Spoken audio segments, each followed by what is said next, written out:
오늘은 하나님의 뜻은 너희의 거룩함이라 라는 제목으로 함께 말씀을 나누기를 원합니다. 하나님의 뜻은 요한복음 6장에도 나오고요. 또 데살로니가 전서 4장에도 또 5장에도 나와요. 하나님의 뜻은 결국은 예수를 믿음으로 말미암아 그 안에서 거룩하여질 것을 원하시는 것이 하나님의 뜻이에요.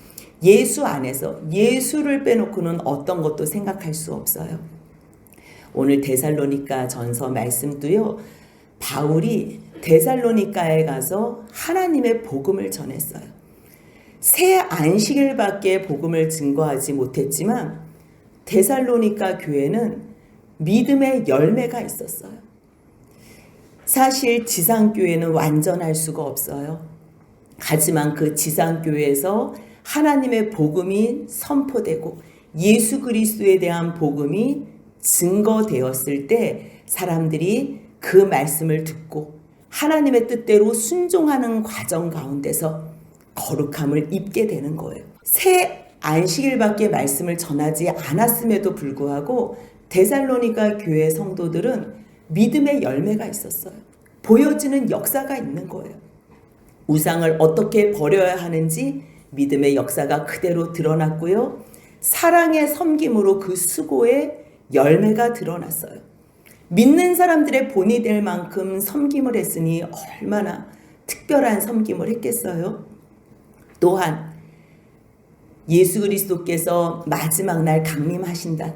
예수 그리스도께서 강림하신다고 약속하셨던 그 말씀을 붙잡고 아무리 어려운 가운데서도요. 소망 가운데 인내를 가지고 믿음의 열매 가운데에 잘 견디면서 살았어요. 그 말씀이 1장의 내용이라면요. 2장에서는 어떻게 그렇게 데살로니가 성도들이 말씀 위에 믿음과 사랑과 소망 가운데 열매를 거두며 살 수 있었나 그것을 설명해 주는 내용이 2장의 내용인데요. 바울이 빌립보에서 굉장히 어려움을 당했어요. 많은 매를 맞고 환난이 심했지만 자기가 하나님 앞에서 어떠한 복음을 받았는지 또 하나님께서 자기를 어떻게 인정하시고 그 복음을 위탁하셨는지를 알았기 때문에 환난 가운데서도 복음을 증거하기에 부족함 없이 온 마음을 다해서 사람에게 영광을 취함이 아니고요. 오직 하나님께서 부탁하신 그 일을 감당하면서 하나님의 기쁨만을 위하여 하나님 앞에서 그 영광 가운데 이 모든 일들을 감당했어요. 그래서 나타나고 드러낸 모습이 어떤 모습이었어요? 유모가 자기의 자녀를 돌봄같이 목숨도 아깝지 않을 만큼 사랑으로 그들을 섬겼고요.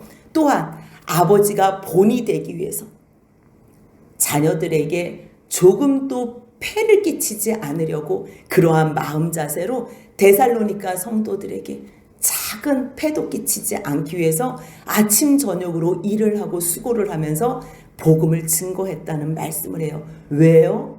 왜 데살로니가 성도들에게 온 마음을 다해서 어머니와 같은 심정으로 아버지와 같은 심정으로 그 아픈 몸으로 왜 말씀을 전했어요?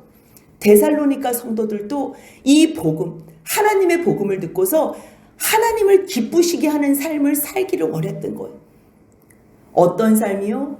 하나님의 그 복음 앞에 구원받은 백성으로 합당한 삶을 살기를 원한 거예요. 하나님께서 뭘 해줬는데요? 늘 잊어버리고 망각하는 데살로니가 성도들에게 하나님께서 너희를 부르셨다는 거예요.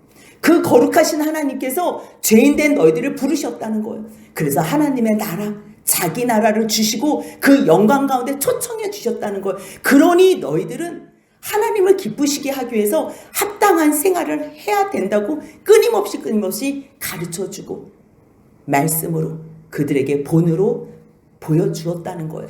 그렇다면 바울만 그렇게 온 마음으로 말씀을 전한 것으로 열매를 맺었을까요? 아니라는 거지. 데살로니가 성도들은 정말 이 마음밭이 얼마나 부드러운지 이 사랑의 특심이었어요. 그런 준비된 마음이 있었기 때문에 바울이 하나님의 말씀을 전할 때에 사람의 말로 듣지 않고 하나님의 말씀으로 아멘, 아멘 받았을 때 정말 하나님께서 그 아멘 할 때에 믿는 자 가운데 역사가 있었다는 거예요. 그 말씀이 2장의 말씀이라면 3장에는요. 내가 너희들에게 말씀을 전할 때에 새 안식일밖에 전하지 못했잖아요. 그리고 유대인들이 핍박하는 일로 말미암아 급하게 밤에 도망하는 것처럼 너희들과 작별한 게 너무너무 마음이 아팠던 거예요. 그런데 디모데를 통해서 너희가 얼마나 믿음 안에 잘 서 있는지 그 소식을 듣고서 너무 기뻤다. 그 말씀이 3장의 말씀이에요. 잠깐 떠난 것, 그것 때문에 내가 몇 번을 너에게 가고자 했지만 사단이 막았다는 거예요. 그럼에도 불구하고 우리가 참다 못해서 디모데를 너희한테 보냈는데, 와, 디모데가 너희에게서 가지고 온 소식을 들었을 때는 내가 너무너무 기뻤어. 이거는 정말 기쁨의 소식, 복음과도 같은 그러한 소식이야. 너희가 믿음 안에서 사랑의 수고를 보이며 그 소망의 인내 가운데서 살 뿐만 아니라 너희가 항상 우리를 보기를 원한다며.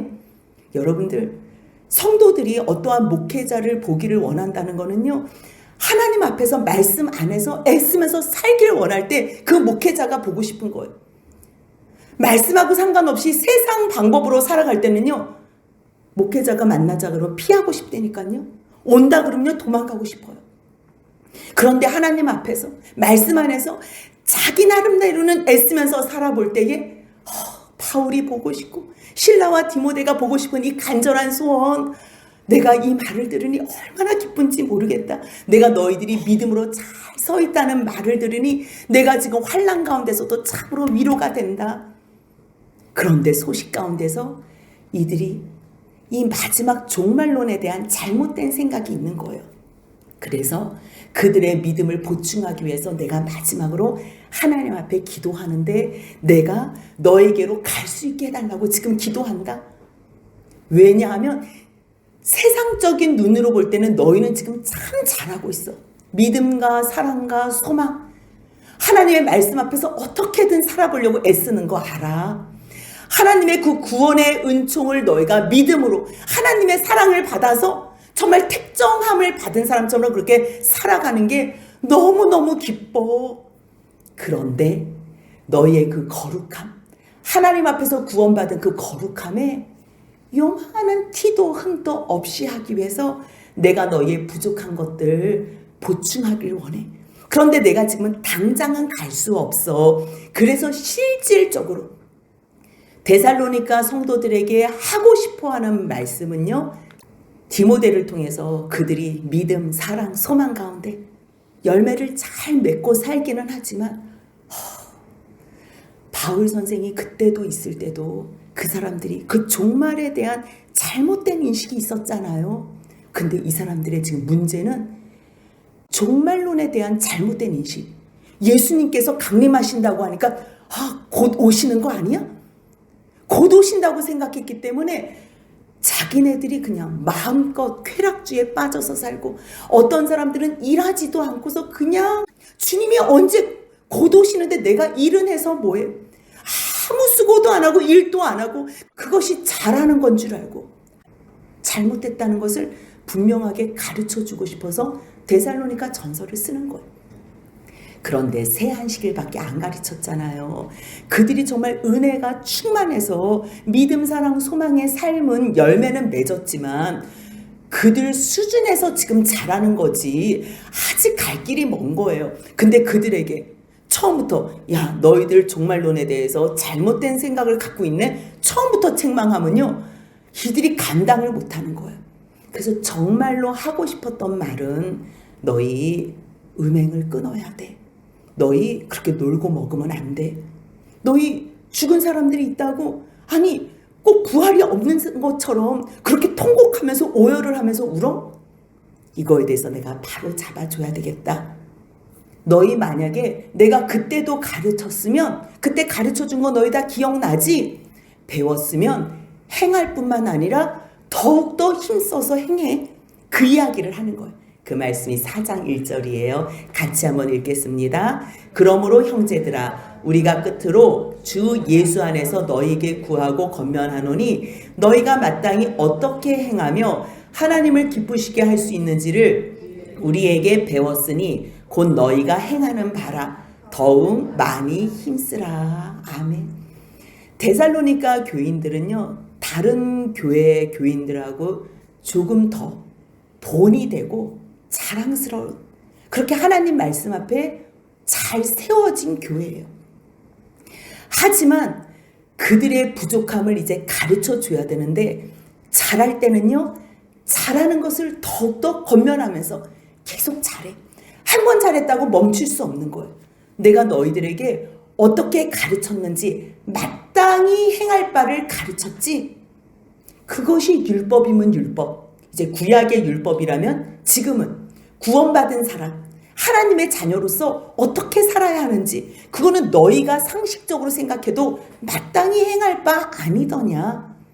그런데 바울이 이거 해라, 저거는 하지 말아야 돼, 이렇게 해야 될 것, 하지 말아야 될 것만 계속 거기에 관심이 있어서 행하다 보면 족쇄에 율법을 행하는 것처럼 그렇게 우리의 마음이 붙잡히게 돼요. 그렇기 때문에 너희들은 무엇을 행하고 말고 거기에 너무 집중하지 말고, 물론 그것도 중요하지만 어떻게 하면 하나님을 기쁘시게 할까?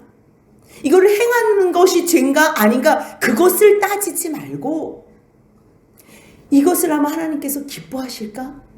겨우 커트라인, 내가 60점 넘어야지, 겨우 엄마한테 욕 안 먹어야지, 혼나지 말아야지, 겨우 그 수준이 아니고, 엄마를 어떻게 하면 기쁘시게 할까?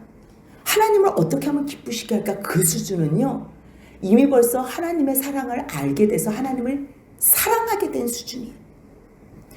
부모님을 사랑하게 될 때 언제 사랑해요? 자녀는요, 먼저 부모를 사랑할 수가 없어요.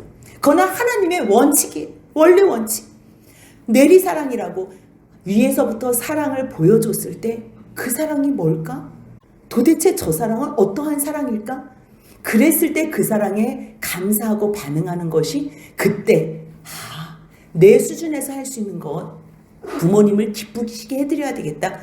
그러면요, 겨우 엄마한테 혼나지 않으려고 눈치 보는, 무엇은 행하고 무엇은 행하지 않는 그것을 넘어서 엄마의 기쁨이 되는 것과도 같이, 하나님에게 너희가 무엇을 행할 때 이게 죄인가 아닌가, 이게 선인가 악인가, 물론 그거 분별하는 건 너무 중요해요.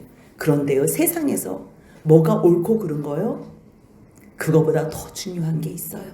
성령의 생명의 법으로, 오직 생명으로 살리는 성령의 법으로 움직일 때 하나님을 기쁘시게 할 수 있는 것. 이것을 하면 하나님께서 나에게 무엇을 주실까? 그렇게 생각할 때는요, 교회를 가도 봉사를 해도 헌금을 많이 드려도요, 그것은 하나님을 기쁘시게 하는 것이 아니에요. 작은 거라도 나를 기쁘게 함이 아니라 하나님을 어떻게 하면 기쁘시게 할까 했을 때에 그것이 진정 하나님께 연락되는 우리의 삶의 내용이 된다는 것. 바울은요, 그것을 잘 가르쳐 줬을 거예요.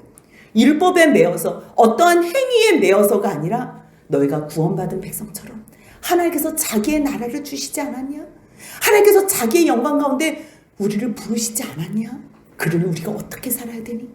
우리도 하나님을 기쁘시게 하기 위해서 합당한 삶을 살자. 너희 많이 배웠지? 왜 바울이 하나님의 복음을 전하고 왜 많은 시간을 할애하면서 어떻게 살아야 될 것을 말했겠어요? 배운 대로 한 귀로 듣고 한 귀로 흘려버리라고 가르쳐주는 게 아니에요. 머리만 잔뜩 커져서 아는 척하라고 가르쳐준 게 아니에요. 배운 대로 행하라고. 근데 지금 데살로니가 교인들은요, 정말 그 어린 신앙인들이 배운 것 그 이상으로 너무 잘하고 있는 것. 너희 지금 너무 잘하고 있어. 그런데 멈추지 말고 더욱 많이 힘써. 그러면서 너희가 배운 대로 행해야 될 것. 이제 그것에 대해서 자세하게 얘기를 하는데요. 배웠으면 행하고 더 힘써야 될 그 내용이, 첫 번째는 음란에서 벗어나야 돼. 4장 3절 같이 한번 읽겠습니다.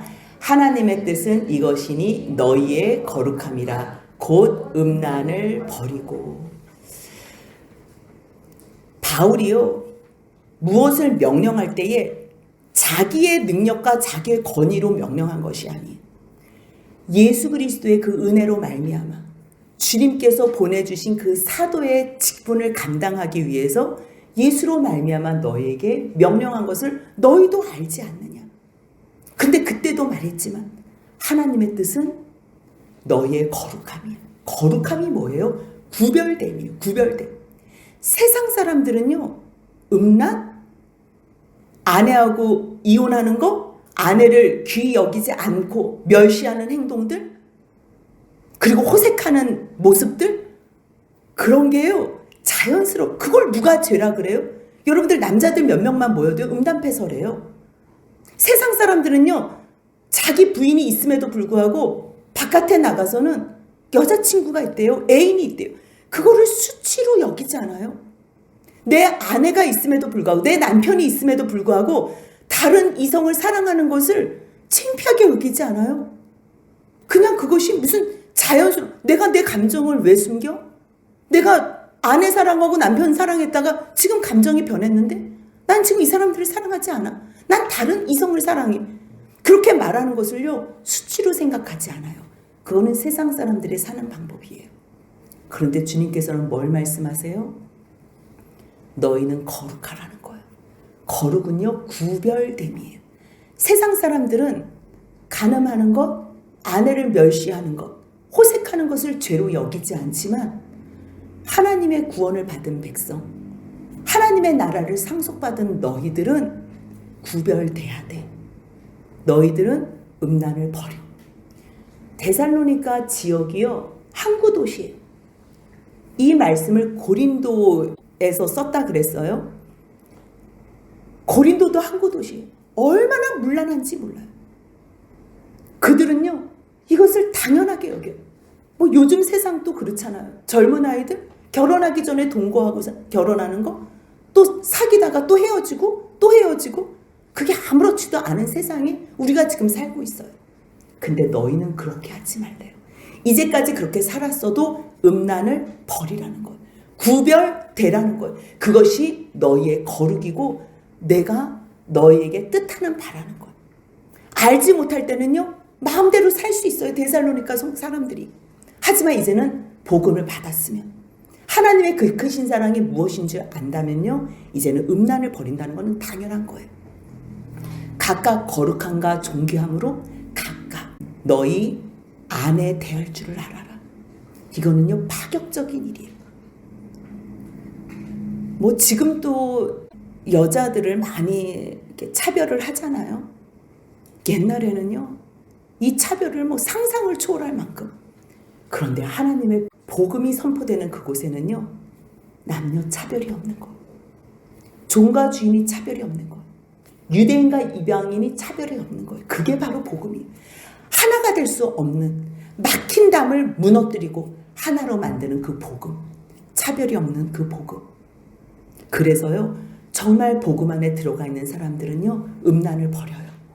그리고 아내를 존귀하게 여기게 되는 거예요. 너희들은 이방인과 같이 세욕을 따르지 마. 이방인은 무엇을 상징해요? 하나님을 모르는 사람들. 그들은요 세욕을 따르는 걸 자연스럽게 생각해요. 그런데 그렇게 하지 말라는 거지요. 내가 이렇게 말하는 거 너희 지금 나의 말을 저버리지 마. 혹시 너희 양심에 찔려가지고 내가 이렇게 하면 안 되는데 그랬을 때 너희가 그것을 저버리면 사람을 저버리는 게 아니라 너희 마음 가운데 이렇게 말씀으로 너에게 선포케 하는 성령, 너희에게 그의 성령을 주신 하나님을 저버리는 것. 왜 예수님께서 그렇게 말씀하시잖아요. 너희들은 모든 죄를 용서함을 받지만 성령을 모독하는 일, 성령을 소멸하는 그 일은 용서함을 받지 못한다고. 왜요? 하나님께서 예수님을 보내시고 예수님께서 온전한 순종으로 하나님 우편에 제의하셔서 보내신 분이 성령 하나님이세요. 근데 그 성령 하나님께서, 하나님 아버지께서 행하신 그 구원의 역사, 그 구원의 뜻, 그리고 예수 그리스도께서 이 땅에 오셔서 행하신 그 구속 사업, 그 일을 다 설명해주고 감동하시며 가르쳐주고 말씀을 해석해주고 하나님의 말씀, 예수 그리스도의 말씀을 다 생각하게 해주는데도 불구하고 그것을 듣지 않고 소멸한다? 그러면 그것은요 하나님을 저버린다는 거예요. 너희들이 이 음란만 버린다면, 정말 아내를 귀하게 여기고 호색을 버린다면 너희들이 형제 사랑, 이거는 탁월해. 그 말씀을 9절에요. 같이 한번 읽겠습니다. 형제 사랑에 관하여는 너에게 쓸 것이 없음은 너희들 자신이 하나님의 가르치심을 받아 서로 사랑함이라. 사랑의 수고의 본이 됐잖아요. 얼마나 사랑이 풍성했겠어요. 그런데 그 사랑이 지나쳐서 육신의 이 정욕을 이기지 못해서 너희 간음하고 호색하는 너희 모습들, 아내 무시하는 그런 모습들 이제 버려. 그 이야기를 하는 거예요. 너희의 그 사랑의 수고와 섬김의 그 본은 마게도냐와 온 아가야. 마게도냐는 빌립보를 얘기하고요. 그 윗지방을 얘기하고요. 아가야는 지금 고린도에까지 소문이 다 퍼졌어. 와, 모든 형제들에 대해서 너희들이 이 사랑을 섬기는 거는 행했구나. 형제들아, 너희 그렇게 행한 것처럼 더욱 그렇게 행해. 더욱. 하던 거 잘하는 거요. 잘하는 거 칭찬할 수 있어요.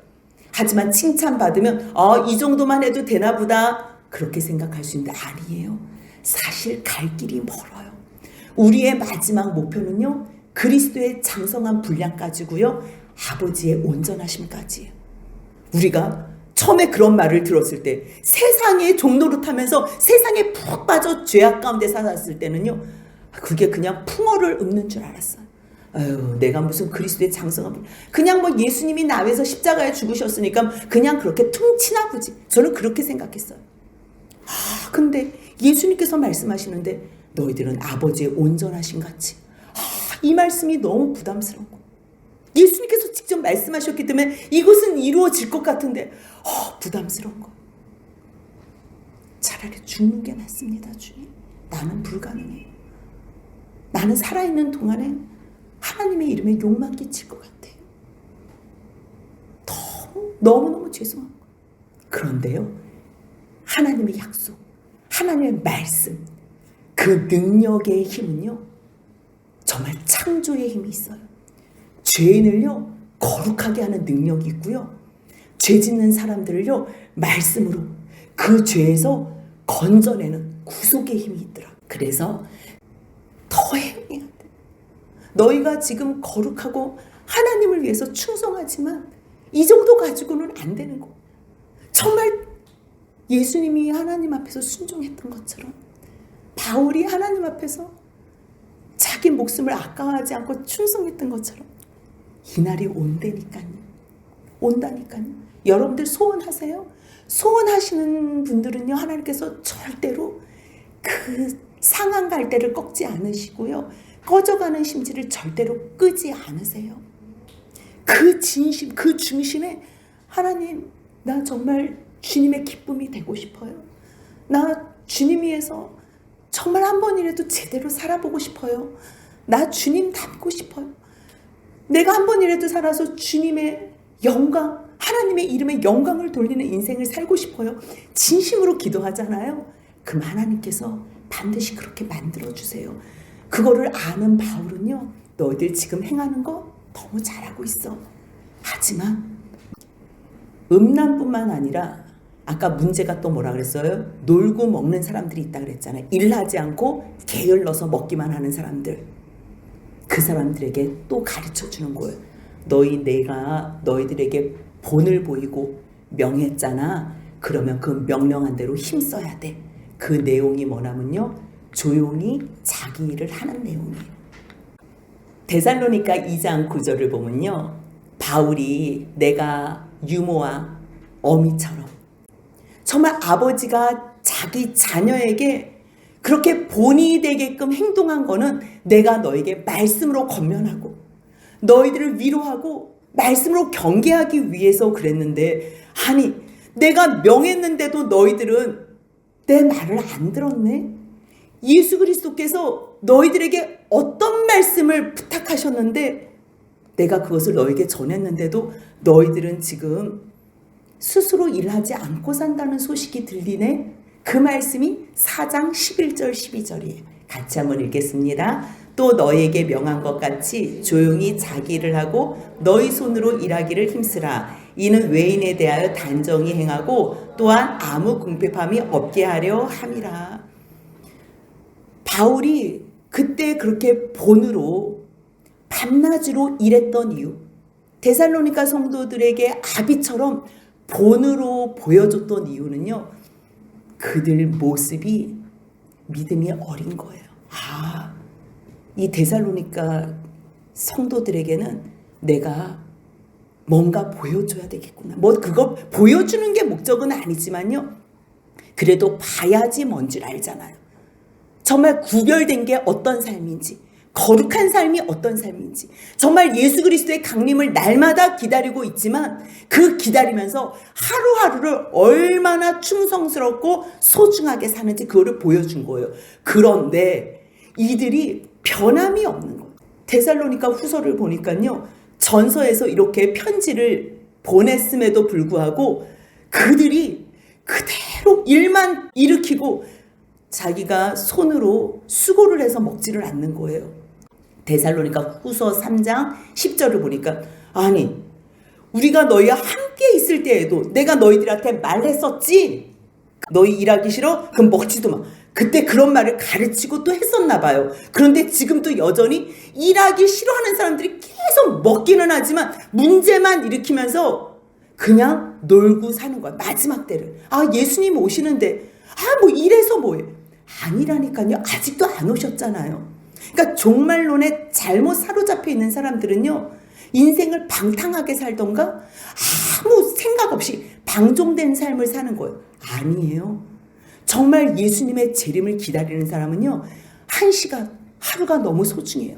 내가 오늘 또 최선을 다해서 충성되게 사는 이유는 내가 이 충성된 삶을 통해서 옆에 있는 사람들에게 복음을 전하며 옆에 있는 사람에게 조금도 폐를 끼치지 않고 또 일을 하면서, 일의 목적이 물질을 벌기 위한 거는 어떠한 수단으로 오는 삭실 뿐이고요, 그 수고로 말미암아 옆에 있는 사람들에게 도움이 되는 거예요. 누구를 위해서 헌신할 수 있는 계기가 되는 거예요. 그럴 때 일한다는 거는 이 일 자체가요, 굉장히 거룩한 거예요.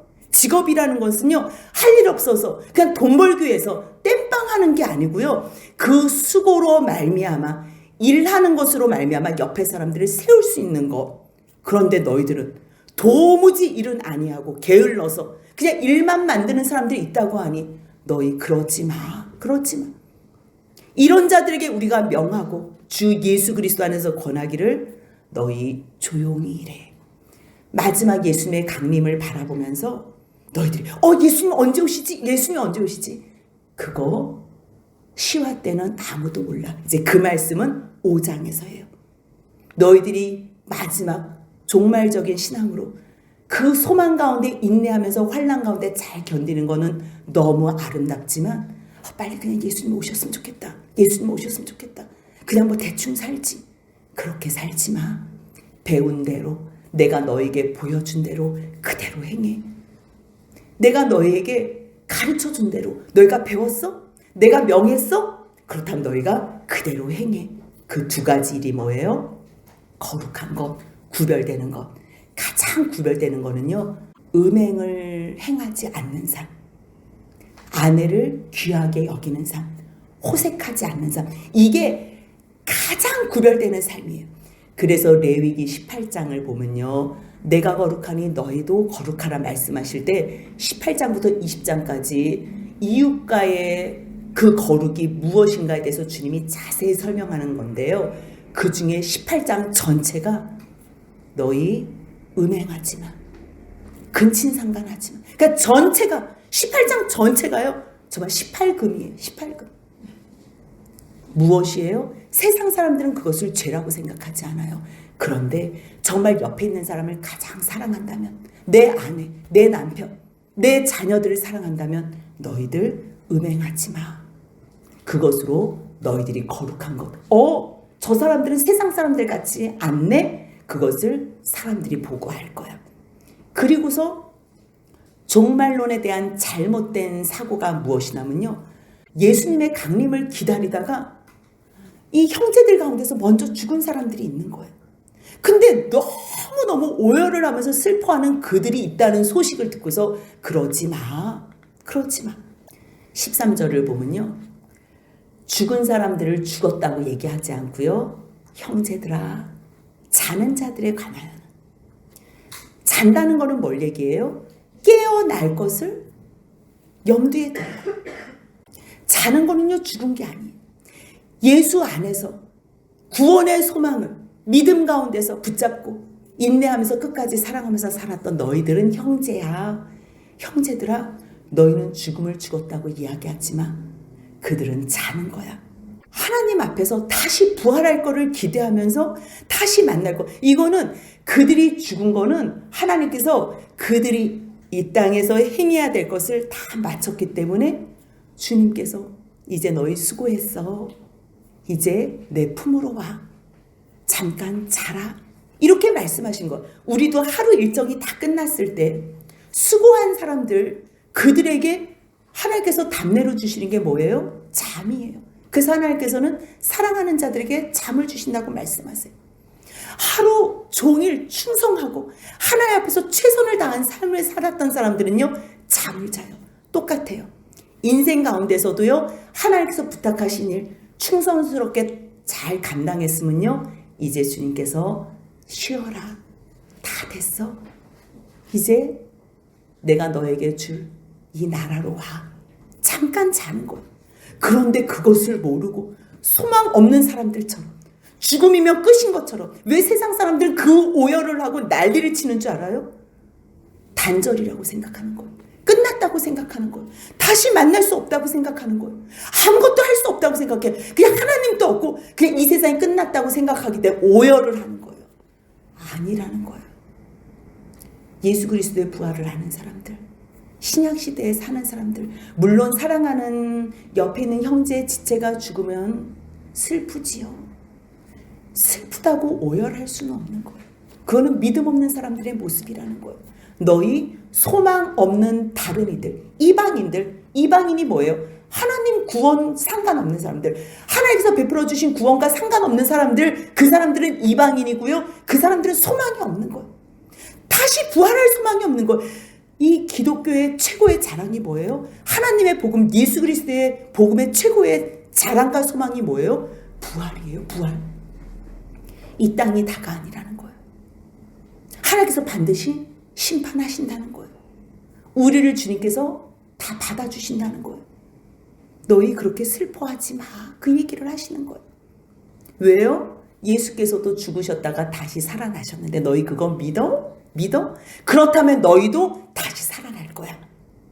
만약에 이와 같이 예수 안에서 자는 자들도 하나님께서 부활로 다시 데리고 오시는데 이제 그거를 설명하는 거예요. 뭐라고요? 15절 16절 같이 읽겠습니다. 우리가 주의 말씀으로 너에게 이것을 말하노니 주께서 강림하실 때까지 우리 살아남아 있는 자도 자는 자보다 결코 앞서지 못하리라. 주께서 오련과 천사장의 소리와 하나님의 나팔 소리로 친히 하늘에서부터 강림하시리니 그리스도 안에서 죽은 자들이 먼저 일어나고. 이제 15절을 설명하는 거예요. 예수님께서 재림지로 오실 때, 강림하실 때, 다시 오실 때요, 우리 살아있는 자, 우리가 혹시 살아있어도 죽은 자보다 결코 앞서지 못해. 그래서 설명을 해주는데요, 첫 번째로 하나님의 나팔 소리가 들린다는 거예요. 그래서 우리가 레위기 23장 이제 절기를 같이 볼 때요, 유월절, 무교절, 또 오순절, 그리고 나서 7월 1일 나팔절이 있어요. 7월 1일 나팔절 다음에 7월 10일 대속제일이 있어요. 예수 그리스도께서 대제사장이 되셔서 하나님의 백성으로 하나님 나라에 온 모든 사람들의 죄를 완전히 깨끗하게 용서해 주시는 그 대속제일 후에 7월 15일부터 일주일 동안 장막절을 해요. 물론 그 장막절이 이 땅에서도 광야에서 하나님께서 어떻게 인도해 주셨는지 그것을 기억하며 하나님의 은혜에 감사하는 절기지만요, 6월절부터 예수 그리스도의 죽으심, 또 초실절 부활하심, 그리고 오순절 성령 강림하심, 그리고 나팔절, 그러면요 이 절기에 맞춰서 예수님이 죽으시고 부활하시고 오순절 성령님이 오시고 나팔절날 예수님이 맞춰서 강림하시고 대속제일날 맞춰서 예수님께서 우리의 모든 죄를 속죄해 주시고 또 장막절날 맞춰서 하는 게 아니고요, 사실 이 모든 절기는 예표예요. 예표. 예수님께서 그날 죽으셨기 때문에 유월절날 시간 밖에서 이 시간을 아시는 하나님께서 유월절날 어린 양을 잡으신 거고요. 예수님께서 부활하신 그 날 그것을 먼저 아신 하나님께서 초실절날 부활시키신 거고요. 예표가 먼저 있고 짜맞춰진 게 아니고요. 참 형상 되신 예수 그리스도께서 그 일을 하셨기 때문에 예표적으로 그림자로 미리 말씀해 주신 그 절기를 우리가 안다면 하나님의 나팔소리, 그날에 주의 호령과 함께 예수께서 강림하시겠구나. 그렇다면 먼저 죽은 자들이 먼저 부활해요. 죽은 자들이. 그리고 나서 살아있는 우리도 구름과 함께, 그들과 함께 구름 속으로 이렇게 휴거된다 그러잖아요. 이거를 이제 단어로. 그래서 결국 주님과 함께 항상 주와 함께 있는 그러한 시간을 갖는다는 거예요. 그러니 먼저 죽은 사람들, 그 형제들이 죽은 것으로 너희 통곡하거나 부활이 없는 사람처럼 오열하지 마. 너희 만약에 예수님이 강림하신다면 그들이, 죽은 자들이 먼저 부활하고 그 다음에 우리가 따라서 부활할 거야. 그래서 함께 다시 만날 거야. 그러니까 세상 사람들은 소망이 없기 때문에 죽은 것이 끝이라고 생각하는 거예요. 그들은 오열할 수 있어. 왜요? 만나도 지옥에서 만나니까. 그들은 어쩔 수가 없어요. 하지만 예수 안에서 하나님의 나라를 상속해 주시고 그 영광 중에 우리를 초청해 주신 이 은혜를 안다면 우리는 다시 죽어도 죽는 게 아니라 자는 거고, 우리의 육체와 영혼이 다시 합체가 돼서 이제는 사람의 몸이 아닌 하나님의 형상, 저와 하나님과 교제하고 영원히 함께 사랑할 수 있는 그러한 존재로, 예수님이 부활한 것처럼 시공간을 초월하는 부활체로 우리가 항상 주와 함께 영원히 존재한다. 이 말로 위로하라는 거예요. 4장에서는 너희가 종말에 대한 잘못된 사고로 음행하는 삶, 그리고 일을 안 하고 또 마구 세월을 버리는 그러한 삶, 그리고 마지막에 형제들이 죽었다고 너무 슬퍼하는 것, 잘못된 것을 수정해 준다면요, 이제 5장에서는 예수님의 그 강림을 어떻게 맞이해야 되는지 긍정적인 측면에서 설명해 주는 내용으로 이제 5장을 정리해요. 물론 같은 종말의 내용이 나와요. 근데 4장에서는 개개인이 죽음으로써 종말을 얘기한다면 이제 5장에서는 마지막 종말론적 그 입장에서 하나 옆에 어떻게 살아야 되는지 말씀해 주실 때요, 정말 우리가 말씀을 들었다면, 배웠다면 그 말씀을 행하고 더욱 행하고 순종하며 살아서 하나님의 기쁨이 되는 그러한 주님의 자녀가 되길 주님의 이름으로 축복합니다. 아멘.